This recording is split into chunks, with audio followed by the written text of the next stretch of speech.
Okay, here we are again at, what's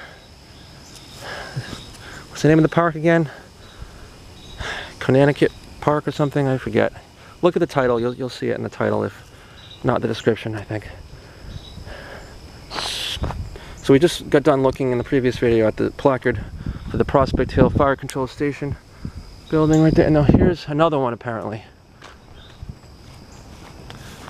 And now we know from what we learned so far that this concrete thing is the hatch that they were to go down into it through, which you can't get through there now because I don't know about you, but I'm not strong enough to move that.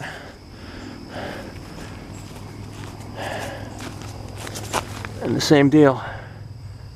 Now clearly you're not seeing anything if you were in there, but back in the day they must have had this whole area cleared out with fields going down to the water so people could see what was coming.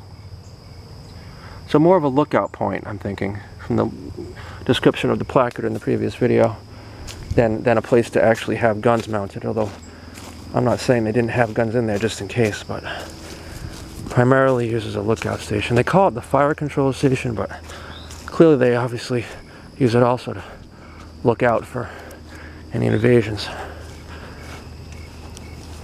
Oh look, here's another one. 3 of them. They weren't messing around.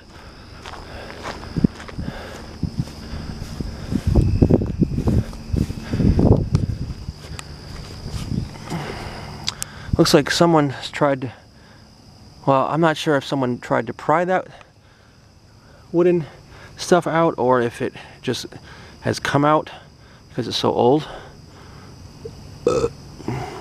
Probably if the wooden brackets weren't there, it would be easier to climb in there, but there's not much in there anyway.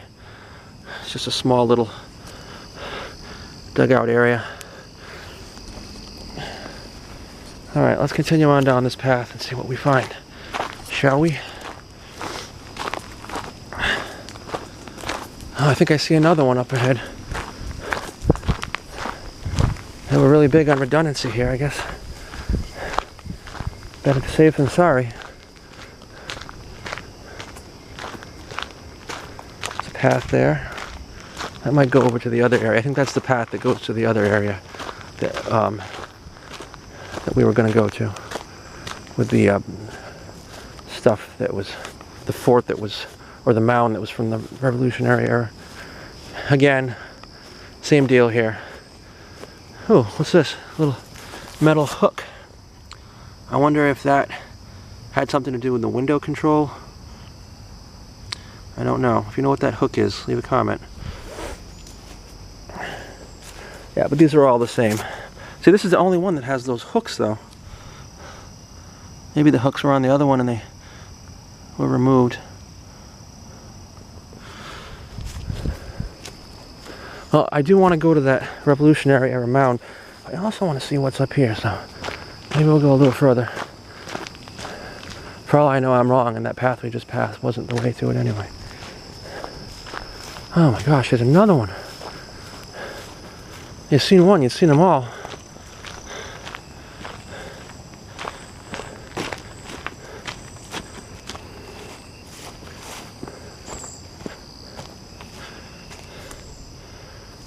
Oh, there's a piece of steel that's rusted and been pulled out and going along here. Each one is, well, quite similar, slightly unique in its own way. What is that? Looks like a weird, at first I thought it was poop, but I think it's some sort of a weird stick from a tree.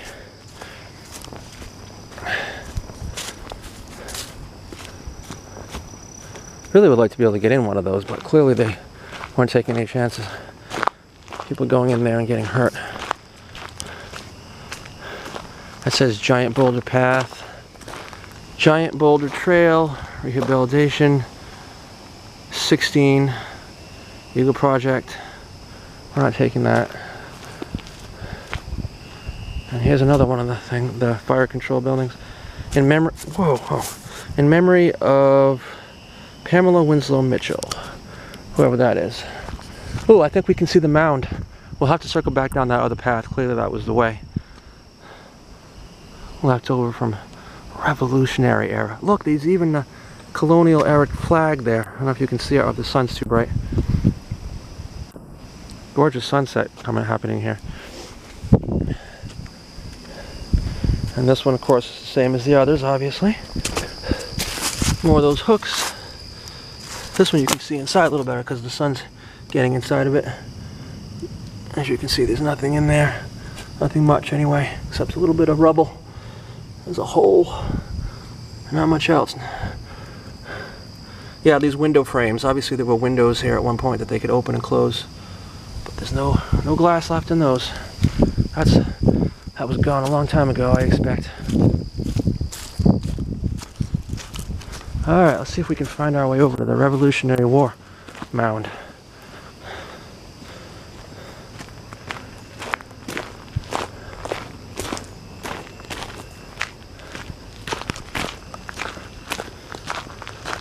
Clearly not many people come here. I mean, no graffiti or anything. Not only have we not encountered anyone except that there was one guy on the way in here, but you didn't see it because it was before I started recording. But no other people, no graffiti, no dog poop. They still keep it maintained though. They mow this grass really well. Their tax dollars at work.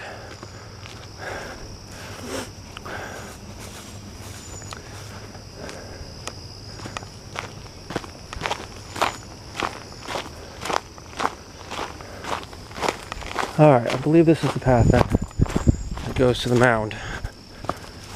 And if you didn't see the other video from here, the first video from this particular location, it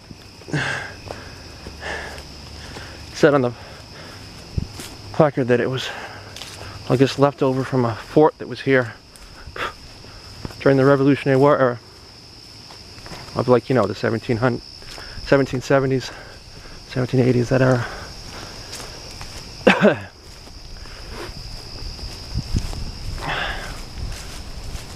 Yep, there's the mound.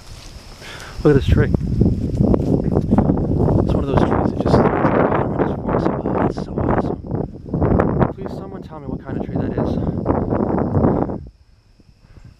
There's not many leaves left on it, and it's only September 5th. I don't know if this type of tree never has many leaves or if it's dying, but it's sad if it is. There's not many leaves left on it at all. That's a climbing tree. That's a kid's dream. So easy to climb that tree. Oh, we have a placard here. Excellent. We can read it and see what it says. See the mound over there?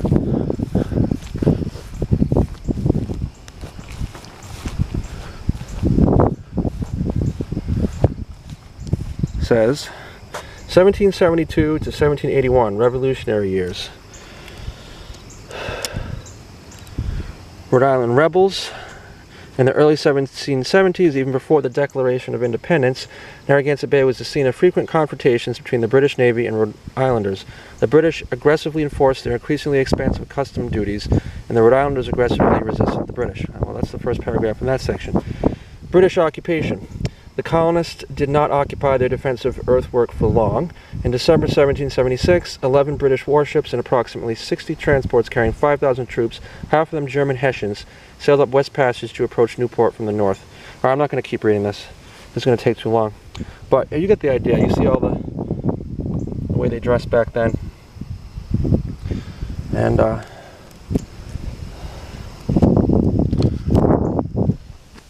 little grassy area in the middle that they've roped off, perhaps to let wildlife use it. Oh, now clearly people have donated a lot of money here, because look, there's a second monument. This one says the Mario Renzi family. It was nice of them. There's another one over there. There's another. Now here is the flag that we saw. You might have seen through the trees earlier. Colonial era American flag, which is the 13 stars in a circle. I love those flags. Conanicut Battery, a revolutionary fort built by Americans, 1776, grounds cleared and tablet placed, the Daughters of the American Revolution of Rhode Island, September 26, 1931. Wow, that's a while ago.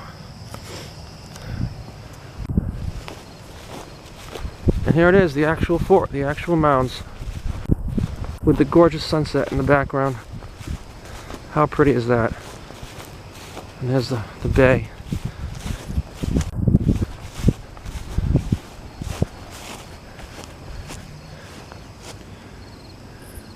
Outer mound ringing. Then you get the inner mound. Well, they probably had, you know, a wooden fort in here. And the raised earthen areas, no doubt, served as somewhat of a protection, like if cannonballs, for example, were to, or musket fire for that matter, but probably mostly cannons from the water, were to come through. If it were to hit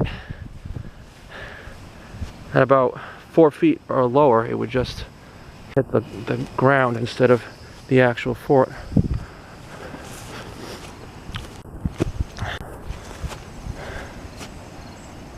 Oh, there's another path down there. I believe over there we're looking at, I think that's North Kingstown, might be South Kingstown, or Narragansett. Anyway, it's definitely the mainland part of Rhode Island, the West Bay area. Look at that gorgeous sunset. Hope you enjoyed this video. I think I might have time for one more before the sun sets. Remember to like, share, subscribe. If you don't know how to subscribe, or if you do know how to subscribe and you just want to do it the easy way, click, tap, or poke my face, which will then take you to my page where you can subscribe if you don't mind. If you would like to, you don't have to. That rocked.